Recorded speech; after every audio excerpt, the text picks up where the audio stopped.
top voices from Davos right here at NDTV Profit, and we're speaking with Mohit Joshi, CEO and MD of Tech Mahindra. Mohit, are you liking Davos so far? We're speaking at a very sunny time, so it's nice and warm.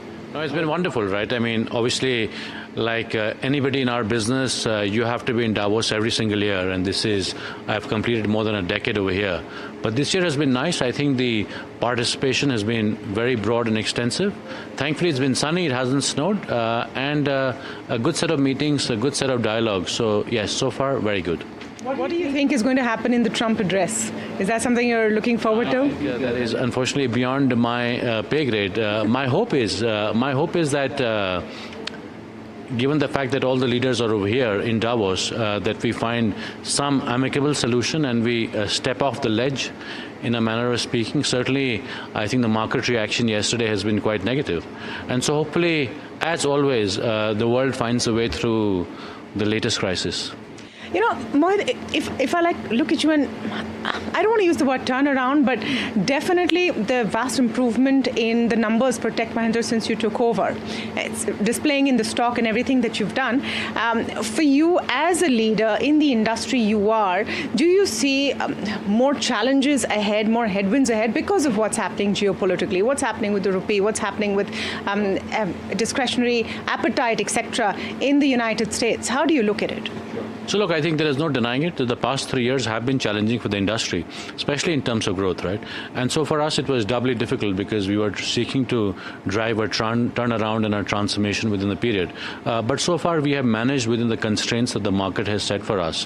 When I look at Tech Mahindra specifically, I do feel that our geography exposure is helping because while we get about half of our revenue from the Americas, about a quarter of our revenue comes from Europe, about a quarter again comes from India, Middle East, Africa, and Asia Pacific and Japan. So geographically, we're quite well distributed, right? Again, from a sectoral perspective, our largest exposure is to telco. Telco is a very national business, right? It is largely a domestic business pretty much across the world. Manufacturing, again, has seen a resurgence across the globe. That is our second largest vertical. Financial services, healthcare, and life sciences, and retail. Again, these are businesses where we're looking to establish a very strong challenger position. So I do feel that, surprisingly for a company, of our size, the calibration that we have, sort of the spread that we have, has actually worked out quite well for us. Obviously, in addition to this, a lot of the steps that we've taken to focus the organization, to drive an increase in productivity, and to really build the organization for the future. A lot of those bets have thankfully paid off so far, though clearly too early to declare victory. So I'm just going to come to the first part about telecom and a nationalistic business in that sense. Concerns over there from the American context. Also, do you think that the concentration of business coming from America will have to strategically shift, or you'll wait for this crisis, quote unquote, to tide over? No, I think, look, telecom obviously has been a business that has been challenged over the past, over the past 4 or 5 years. There was that huge wave of investment that happened in 5G. And I feel most telecom companies have really struggled to monetize the revenue from 5G, right? But over the past 1 year or so, we have seen signs of stabilization and growth in the business. Our Americas business has done exceedingly well. Telco business has done exceedingly well in the recent quarter. So after a long time, we had both quarter-on-quarter and year-on-year increases. Our European telecom business is doing really well, but that's been driven more by the consolidation, where we've been winning in terms of consolidation. And Asia Pacific continues to be a growth area from a telecoms perspective, right? As far as the Americas is concerned, look, candidly, it is too large a market to ignore, right? The fact of the matter is that the American market in terms of enterprise technology is by far the single largest in the world. Just to give you an example, the top 10 banks in the US spend more than the top 100 banks in the world if you exclude the American banks, right? So clearly the spend pools there are so large, the innovation being driven is so large, the ecosystem partnerships, whether it's with the Microsoft or AWS, it is a market that you can ignore at your own peril. Fair enough, but for what Indian IT companies provide and the requirement from this, two challenges there. One is AI, and is that going to really work for companies which largely provide services? Will the requirements reduce? And I know you're on top of your game on AI, so I see that smile on your face. But the second one also, if it's become very nationalistic, polarized, is it going to be tougher to do business there? For example, would you feel safe sending Indian employees there with what is happening with immigration, etc.? The fact of the matter is that obviously we're picking out individual instances and building a narrative out of it. I have lived in the US for 10 years. I've been living in the UK for the past 16 years. And by and large, right, these are very safe, welcoming places to live in. There is a real desire, if you speak to policymakers, with exceptions, to build sort of the technology workforce of the future. And they recognize the role that Indian companies play in transforming their own enterprises towards greater productivity, greater innovation. So I personally would feel very comfortable advising any young person, including my children, if they wanted to move to the US or they wanted to move to Germany. These are, by and large, a few exceptions excluded, very safe and welcoming places where I feel Indian technology industry still has a long way to go. As far as your other question is concerned, look, this business, the IT services business is always being transformed, right? You always, every single year, have to pick up new things and learn new things, whether it was the metaverse a few years ago, cryptocurrencies, Bitcoin, blockchain, distributed ledger. More recently, it is AI, agentic. People are talking about sort of whole world AI. So I feel the industry will keep changing. And as long as you keep changing, as long as you keep picking up new skills, hiring the best talent in the world, I feel the future is very safe, right? The example I'll give you is if you look at some of the audit firms like Deloitte or an EY, they've been around for 100+ years. These firms started out as tax businesses, as audit businesses, then they became advisory businesses, they became strategic consulting businesses, and now they become technology businesses, right? They compete with us. The only reason they have survived and grown for the past 100 years is not because the business has stayed the same.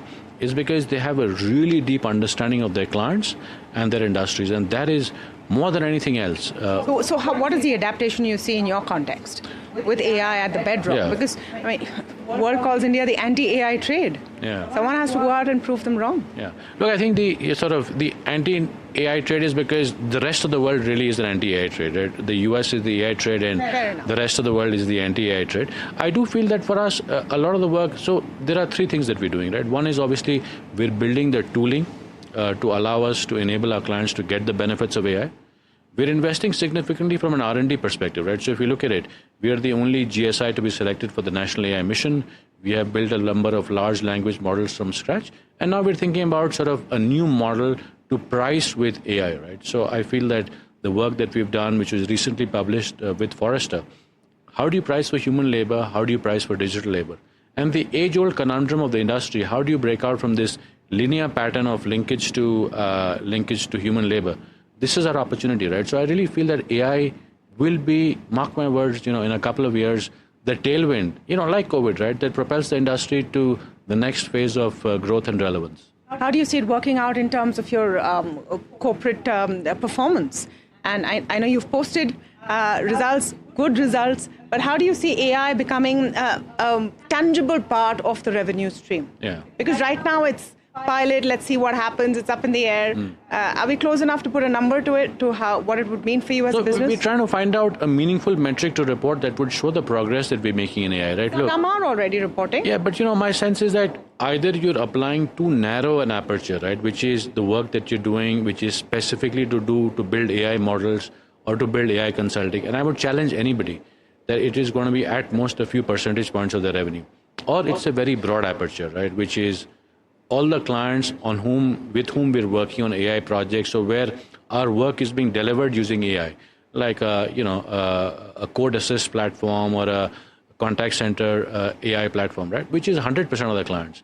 So it's either going to be close to zero or it's going to be 100%, right? It is like the question, like I mentioned to a colleague yesterday. If you ask me how many people in India get more than $5,000 in income per year, it's relatively easy to calculate, right? If you ask me how many people in India are smart, it's a very hard question to answer. Subjective. Right? And so the thing with AI is that there's a huge amount of subjectivity. And so to come to that common benchmark is what we've been trying to accomplish. Okay. We're speaking ahead of the budget, Mohit. I'll ask a couple of questions only because Sure. I know you have another meeting to rush to. That's how Davos is.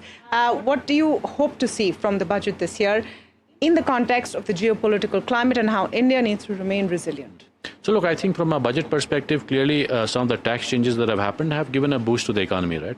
And I think it's very important that we build India as a significant consumption economy as well as an export economy. And I feel a lot of the steps to drive consumption have been very productive. I feel the government also has been quite forward-looking in terms of the national AI mission. We're really proud of our part there. One of the things that our teams are doing, which is very interesting, is to build a large language model in Hindi so that students from class 6 to class 12 can ask physics-related questions and to learn physics effectively. I think it's a remarkable model, right? Because the number of physics teachers and good math teachers is very limited, especially in the vernacular languages. So to allow students to learn physics in their own language by querying a model is very powerful.